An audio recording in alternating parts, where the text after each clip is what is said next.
લોહીના સંબંધમાં બીજા બે દાખલા જોઈએ હવે. એ અને બી બંને ભાઈઓ છે એટલે આ યાદ રાખો. એ અને બી એ શું બંને ભાઈ. બી ની બહેન સી છે. આ બી ની બહેન સી એટલે આ બંનેની બહેન સી. આ સી એ બંનેની બહેન. સી નો પતિ બી છે. આ સી નો પતિ કોણ છે? બી. પતિ પત્ની. આ બે પતિ પત્ની.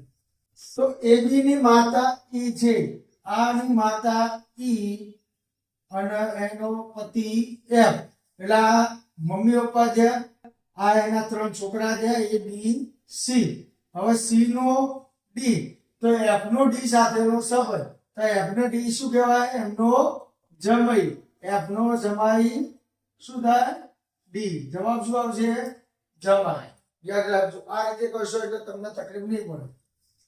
એક વ્યક્તિ તરફ ઓગળી જિંદગી એટલે આ એક વ્યક્તિ છે ધારો કે એને ઓગળી જિંદગીને રવિએ કહ્યું કે તે મારા દાદાના. આ રવિએ તો એને શું કહ્યું? એ મારા એના પિતા હોય અને એના પિતાના પિતા એટલે આના રવિના શું થાય? દાદા. શું થાય? દાદા. તે મારા દાદાના એકના એક પુત્ર એટલે એનું દાદાનો એકનો એક પુત્ર એની પુત્રી એટલે આ એમની પુત્રી છે. તો તે વ્યક્તિ તો રવિ અને પુત્રી તે બંને શું કહેવાય? ભાઈ બહેન. શું કહેવાય? ભાઈ બહેન. તો તે વ્યક્તિનો છોકરી સાથે સંબંધ એટલે આ છોકરી રવિની શું થશે?